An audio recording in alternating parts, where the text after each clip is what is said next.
हमारे इस कहानी की शुरुआत में हमें समुद्र के बीचों बीच एक आइलैंड का सीन दिखाया जाता है और यह है हिया की एकेडमी आइलैंड। और इस आइलैंड के बीच चोटी पर मौजूद है हिया की एकेडमी। और हमारा मेन कैरेक्टर अबे हरावा की इस आइलैंड पर आया हुआ है हिया की एकेडमी में एक टीचर बनकर, क्योंकि जिस पहले स्कूल में वो टीचर बनकर गया था वहाँ के बच्चों ने हारुआकी को बहुत परेशान किया। वैसे हारुआकी बहुत ही ज्यादा डरपोक है और उसने पूरा पिछला साल इसी तरह अपने कमरे में डरते हुए गुजारा। लेकिन हरावा की इस आइलैंड पर मौजूद एकेडमी में एक बेहतरीन टीचर बनने का ख्वाब है और इस एकेडमी के बच्चों की यूनिफॉर्म भी काफी अच्छी है, ओल्ड फैशन। इसके बाद हरावा की पहुंचता है एकेडमी में और वह ये देखकर हैरान हो जाता है कि इस एकेडमी के बिल्डिंग कितनी ज्यादा ऊंची है। तभी अचानक हारुआकी के पीछे एक शख्स प्रकट होता है। इसे देखकर वह डर जाता है, लेकिन यह स्कूल का प्रिंसिपल है। हारुआकी कहता है, मुझे हैरान करने के लिए शुक्रिया। जिस पर प्रिंसिपल कहते हैं, हमें तुम्हारे जैसा ही टीचर की जरूरत थी। और यह बात सुनकर हारुआकी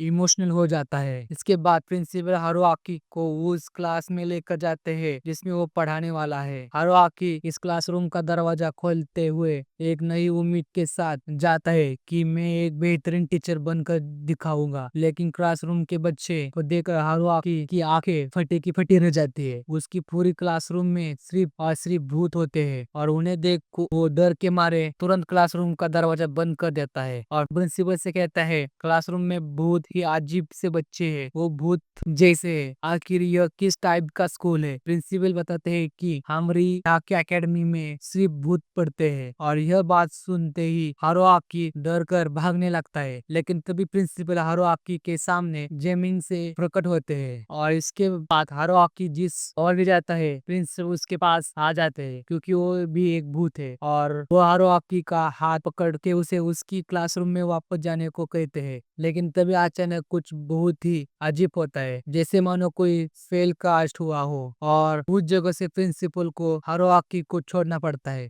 लेकिन इसके बाद प्रिंसिपल हारुआकी को डंडे की सहायता से क्लासरूम में धकेलने लगते हैं और आखिर में ना चाहते हुए हारुआकी क्लासरूम के अंदर आ जाता है। लेकिन क्लासरूम में मौजूद बच्चों को देखकर वो डर के मारे टेबल के नीचे ही चुप जाता है और काफी वक्त गुजर जाने के बाद भी वो वहां से बाहर नहीं निकलता। इन बच्चों को भी लगता है कि कहीं वो मर तो नहीं गया। इसके बाद एक लड़का हारुआकी के पास आकर कहता है, तुम हमसे इतना क्यों डर रहे हो? हम तुम्हें खाने वाले नहीं है। हारुआकी बताता है कि वो यहाँ फंस गया है, जिस वजह से वो बाहर नहीं निकल पा रहा। तो अब ये लड़का हारुआकी का हाथ पकड़कर उसे वहां से बाहर निकालता है, लेकिन उसके हारुआकी को छूते ही हारुआकी के सारे कपड़े फट जाते हैं, जो देखकर क्लास में मौजूद लड़कियां चिल्लाना शुरू कर देते हैं, बचाओ बचाओ। जिसके बाद एक और छोटा बच्चा आकर बताता है कि टीचर एमिको तो है एक याकूब ओगामी, जो इंसान के लिए बदकिस्मत लेकर आता है। बेचारा हारुआकी किस्मत इतनी ही खराब है। तभी क्लासरूम के बाहर मौजूद प्रिंसिपल हारुआकी को बाहर बुलाते हैं और कहते हैं, आप एक टीचर होकर बच्चों से डर रहे हो? वो कहता है, मैं बच्चों से नहीं इन भूतों से डर रहा हूँ। अब यह बात सुन प्रिंसिपल हारुआकी को योकाकी इसाइकोफ्लिडिया देते हैं और इस साथ ही खूबसूरत यूनिफॉर्म भी देते हैं और यहाँ हारुआकी निकल गया। प्रिंसिपल कहते हैं कि अगर हारुआकी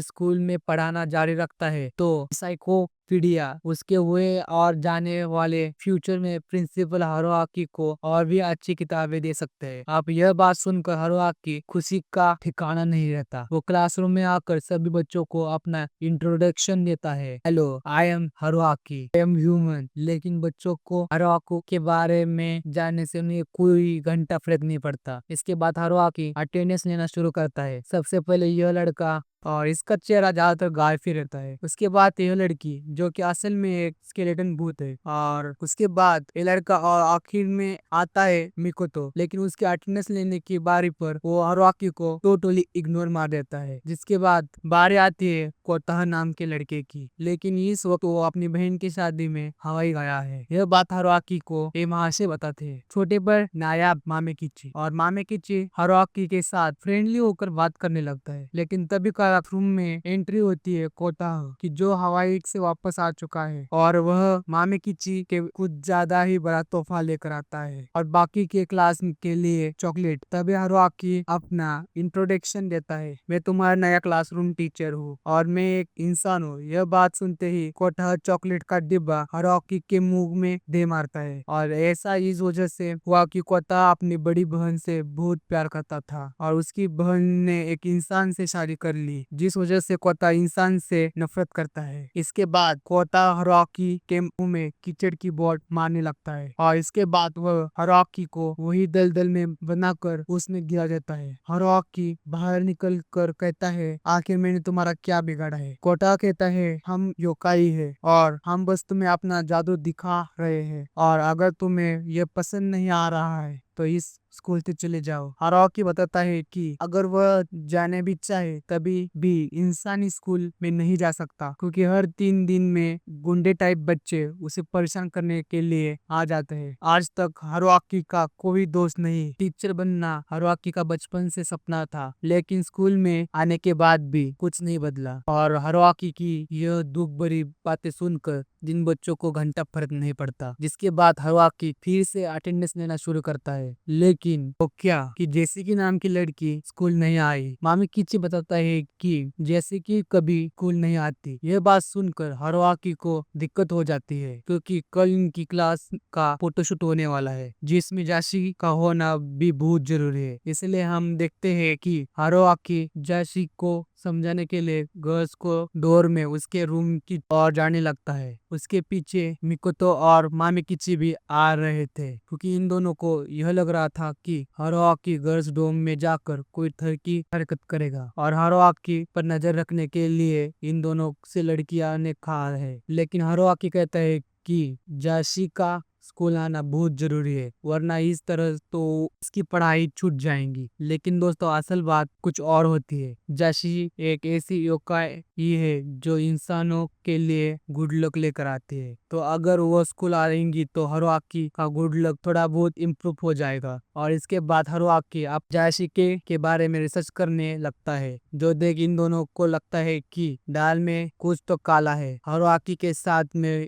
योकाई डिक्शनरी दिखाकर मामेकिची पूछता है, इसमें मेरे बारे में क्या बताया गया है? दोस्तों मामेकिची इस तरह का योकाई है। ऐसे योकाई बहुत छोटे होते हैं और यह एक तो क्रियाएं करने वाला अपना रूप बदल सकते हैं। जो जानकर इन तीनों के एक्सप्रेशन कुछ ये होते हैं। इसाइकोपीडिया को देखकर मामेकिची बताता है कि अरे यह इसाइकोपीडिया बहुत पुरानी है, ट्रांसफॉर्म होने की तरीके अब बदल चुके हैं, कोई क्रियाएं नहीं करनी पड़ती। जो बात सुन ये दोनों सोचते हैं वो तो पहले के टाइम पर क्रियाएं करनी पड़ती होगी। लेकिन दोस्तों ताजुब की बात यह है कि इस इसाइकोपीडिया डिक्शनरी में मिकोतो की जात के बारे में कुछ नहीं लिखा कि यह किस तरह का योकाई है। वैसे इसके बाद यह तीनों आते हैं गज डॉम में जहाँ सिकी के घर पर, लेकिन डोर बेल बजाने के बाद भी अंदर से कोई रिस्पॉन्स नहीं आता। इसलिए मामेकिची एक आइडिया निकालता है। वह अपने मैजिक का यूज करके अपने सिर पर एक झिल्ली को डालकर एक स्नाइम में ट्रांसफॉर्म हो जाता है और इसके बाद वो डोर लॉक को अनलॉक करके कमरे के अंदर जाने की कोशिश करते हैं। लेकिन जेसिकी ने दरवाजे पर एक स्पेल कास्ट कर दिया था, जिस वजह से बेचारा को झटका लगने लगता है और इस झटके की वजह से बेचारा मामेकिची अपने असली रूप में आ जाता है। तभी कमरे के अंदर से हारुकी को एक बच्चा मिलता है, जल्दी से यहाँ से चले जाओ वरना मैं तुम्हारे नाम का एक सोशल मीडिया अकाउंट बनाकर सारे गैर कानूनी काम करूंगी और नाम तुम्हारा लगेगा। लेकिन इस धमकी से हमरा हारुकी डरता नहीं। लेकिन तभी मामेकिची को कहता है कि और से एक मैसेज आता है जिसमें गर्ल डोम के सोशल मीडिया अकाउंट पर लिखा था कि मैं घर पर अकेली हूँ और कोई टीचर मेरे कमरे में घुसने की कोशिश कर रहा है। जिसके बाद हारुकी जेसिकी से कहने लगता है कि प्लीज दरवाजा खोलो और उसके इतना कहते ही दरवाजे पर फिर से पहले की तरह यह स्टार वाला फेल काट होता है और फिर दरवाजे के चितड़े चितड़े उड़ जाते हैं, जो देख सब लोग हैरान थे। तो इस कहानी को यहाँ पे खत्म करते हैं। अगर दोस्तों आपको ये कहानी अच्छी लगी हो तो प्लीज कमेंट में इसका पार्ट 2 लिख दो, मैं इसका पार्ट 2 जल्दी बनाऊंगा। अगर चैनल पे नहीं हो प्लीज चैनल को सब्सक्राइब कर दो और प्लीज मेरे चैनल को सपोर्ट कर दो। आपके सपोर्ट से मैं और भी अच्छी वीडियो लाने की कोशिश करूंगा और मेरा जो वॉइस है उसको और भी अच्छा बनाने की कोशिश करूंगा। तो प्लीज चैनल को लाइक भी कर दो, जिससे मेरा मोटिवेशन बढ़ेगा। प्लीज दोस्तों, मैं आपसे कुछ नहीं मांग रहा, सिर्फ सब्सक्राइब करने को बोल रहा हूँ, कर दो यार प्लीज। और प्लीज मेरे बाकी के वीडियो को भी जाके देख लो। चलिए इसे इधर ही खत्म करते हैं, मिलते हैं अगले वीडियो में कुछ नए टॉपिक के साथ।